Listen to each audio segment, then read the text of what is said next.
नमस्कार, हिमाचल समाचार में आपका स्वागत है। आज के मुख्य समाचार। जनजातीय सलाहकार परिषद की 50वीं बैठक आयोजित। मुख्यमंत्री ने कहा, सरकार के सतत प्रयासों से समृद्धि और संपन्नता की नई तस्वीर।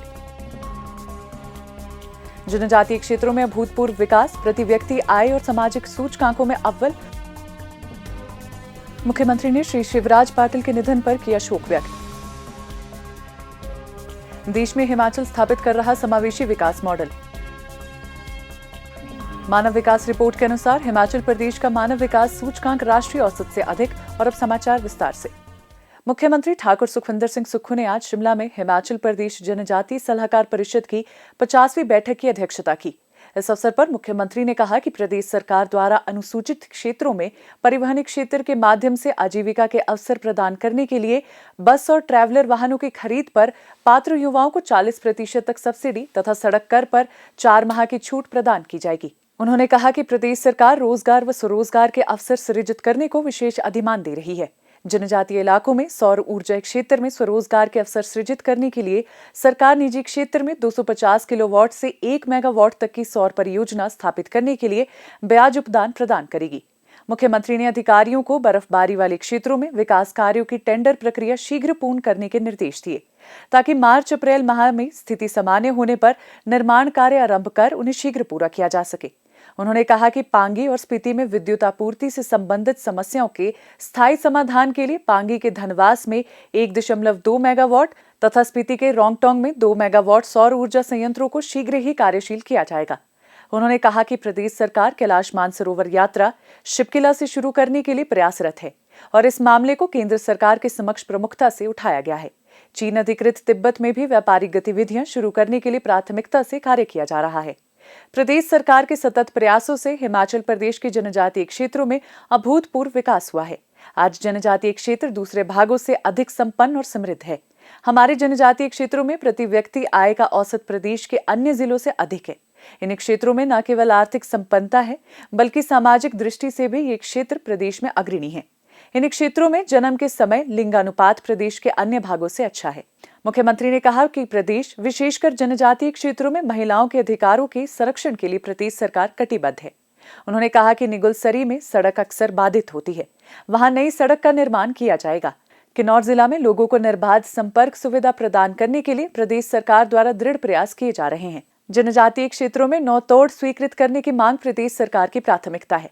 इस पर राज्य मंत्रिमंडल ने स्वीकृति प्रदान कर राज्यपाल के अनुमोदन के लिए प्रस्ताव भेजा है। अनुसूचित जनजाति एवं अन्य परंपरागत वनवासी अधिनियम 2006 के तहत सितंबर 2025 तक 1039 पट्टे वितरित किए जा चुके हैं। जनजातीय क्षेत्र के किन्नौर और स्पीति के लोगों की सुविधा के लिए रामपुर में जनजातीय भवन का निर्माण कार्य प्रगति पर है। नूरपुर जनजातीय भवन शीघ्र ही लोगों की सुविधा के लिए समर्पित किया जाएगा। पांगी घाटी को राज्य का पहला प्राकृतिक खेती उपमंडल घोषित किया गया है। उन्होंने कहा कि अनुसूचित क्षेत्रों को अधिमान देते हुए फरवरी 2024 को स्पीति से इंदिरा गांधी प्यारी बहना सुख सम्मान निधि योजना आरंभ की गई है। उन्होंने कहा कि जनजातीय क्षेत्रों में समुचित शैक्षणिक संस्थान, 2 क्षेत्रीय अस्पताल, 6 नागरिक अस्पताल, 5 सामुदायिक स्वास्थ्य केंद्र, 46 प्राथमिक स्वास्थ्य केंद्र, 3 आयुर्वेदिक अस्पताल, 73 आयुर्वेदिक डिस्पेंसरियां, 48 पशु चिकित्सालय, 118 पशु औषधालय, 5 भेड़ एवं ऊन प्रजनन विस्तार केंद्र स्थापित है।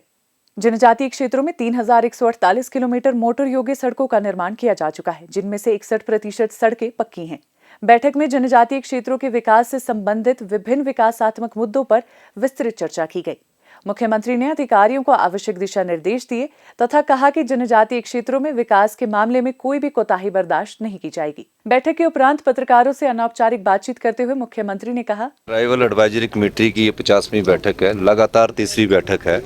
माननीय राजस्व मंत्री जी इसके मंत्री भी हैं। जो ट्राइबल से संबंधित मुद्दे हैं उनको समझने की और उनको दूर करने की कोशिश की जाती है। माननीय जगत सिंह नेगी जी ने एक नया रोड की बात की है, जो निगुलसराई में हमेशा अड़चने रहती थी, बरसात में पूरा बंद हो जाता था। एक नया रोड इन्होंने बनाने की बात की है, जिसको कि इन्होंने कहा है कि हम 15 फरवरी तक उसको कंप्लीट करने की कोशिश करेंगे, ताकि पूरा जो किन्नौर है वो स्पीति है बरसातों के समय और डिफेंस की मूवमेंट वो ख़राब ना हो और बाकी जो योजनाएं हैं, जो ट्रैवल से संबंधित कल्चर्स है, उस पर विस्तृत चर्चा की है। और हमारी सरकार का प्रयास है कि ट्रैवल में हम अच्छा विकास कर सके, जो सड़क की योजनाएं हैं उस पर आगे बढ़ सके। और पिछले दिनों माननीय मंत्री जी की लेफ्टिनेंट जनरल से भी मुलाकात हुई है ट्रैवल में टूरिज्म को बढ़ावा करने के लिए, और सोलर एनर्जी के और विंड एनर्जी के पावर प्रोजेक्ट्स लगाने के लिए उन सब बारों में चर्चा हुई है। बाकी हम ये कह सकते हैं कि हमारी सरकार जब से आई है ट्रैवल में तेज़ी से विकास हो रहा है, चाहे वो स्पीति है, चाहे पांगी है, चाहे लाहौल है। और पांगी वालों का हमने पिछली बार 60 रुपये किलो जो के हिसाब से MSP दिया है, और पांगी को हमने सब डिवीज़न को हमने नेचुरल फार्मिंग के लिए डिक्लेयर किया है। ये बहुत बड़ी अचीवमेंट है। मुख्यमंत्री ठाकुर सुखविंदर सिंह सुक्खू ने पूर्व लोकसभा अध्यक्ष एवं पूर्व केंद्रीय मंत्री श्री शिवराज पाटिल के निधन पर शोक व्यक्त किया। श्री शिवराज पाटिल का निधन आज सुबह महाराष्ट्र के लातूर में हुआ। मुख्यमंत्री ने कहा कि श्री शिवराज पाटिल एक महान सांसद और प्रखर राजनीतिज्ञ थे। उन्होंने कहा कि श्री शिवराज पाटिल ने अलग अलग पदों पर रहते हुए देश सेवा की और अपना संपूर्ण जीवन लोगों की भलाई के लिए समर्पित किया। उन्होंने पार्टी में अलग अलग पदों पर रहते हुए कांग्रेस पार्टी को मजबूत करने में भी उल्लेखनीय भूमिका निभाई। मुख्यमंत्री ने ईश्वर से दिवंगत आत्मा की शांति और शोक संतप्त परिजनों को इस अपूर्णीय क्षति को सहन करने की शक्ति प्रदान करने की प्रार्थना की। प्रदेश सरकार हिमाचल को समृद्ध और आत्मनिर्भर राज्य के रूप में विकसित करने के लिए प्रतिबद्धता से प्रयासरत है। जन आकांक्षाओं को पूरा करने के लिए मुख्यमंत्री ठाकुर सुखविंदर सिंह सुक्खू ने अनेक नीतियों और योजनाओं को लागू किया है, जिनके सकारात्मक परिणाम सामने आ रहे हैं। वर्तमान में हिमाचल मानव विकास के कई मानकों पर देश को नई दिशा दिखा रहा है। संयुक्त राष्ट्र विकास कार्यक्रम के सहयोग से तैयार 2025 की मानव विकास रिपोर्ट के अनुसार हिमाचल प्रदेश का मानव विकास सूचकांक राष्ट्रीय औसत से अधिक है। प्रदेश में मानव विकास सूचकांक 0.78 है, जबकि राष्ट्रीय सूचकांक 0.63 है। हिमाचल में गरीबी दर में भारी गिरावट दर्ज की गई है। प्रदेश में शिशु मृत्यु दर में कमी, मातृ स्वास्थ्य में सुधार और ग्रामीण स्तर पर स्वास्थ्य सेवा में सुधार हुआ है। प्रदेश में औसत आयु बढ़कर 72 वर्ष हो गई है। ये सभी मापदंड प्रदेश में हो रहे विकास को प्रदर्शित कर रहे हैं। प्रदेश में न केवल सड़कों, उद्योगों, कृषि और बागवानी में निवेश किया गया है, बल्कि उज्जवल भविष्य की नींव रखते हुए शिक्षा, स्वास्थ्य, महिला सशक्तिकरण जैसे मूलभूत क्षेत्रों में भी निवेश किया गया है। हिमाचल में हर क्षेत्र में महिलाओं की भागीदारी में वृद्धि हुई है। इसके परिणाम स्वरूप आज हिमाचल ने देश के सबसे अधिक महिला प्रगतिशील राज्य में अपना नाम अंकित किया है। शिक्षा क्षेत्र में किए गए सुधारों के फलस्वरूप असर सर्वेक्षण में हिमाचल देश में 5वें स्थान पर पहुंच गया है। ये प्रदेश सरकार और जनता के सामूहिक प्रयासों का नतीजा है। हरित भविष्य की ओर आगे बढ़ते हुए 680 करोड़ रुपए की राजीव गांधी स्वरोजगार स्टार्टअप योजना के तहत युवाओं को ई टैक्सी की खरीद पर 50% सब्सिडी दी जा रही है। प्रदेश में सौर ऊर्जा परियोजनाएं स्थापित की जा रही है। प्रदेश सरकार पर्यावरण हितैषी विकास मॉडल अपना रही है, जिसके फलस्वरूप आने वाली पीढ़ियां लाभान्वित होंगी।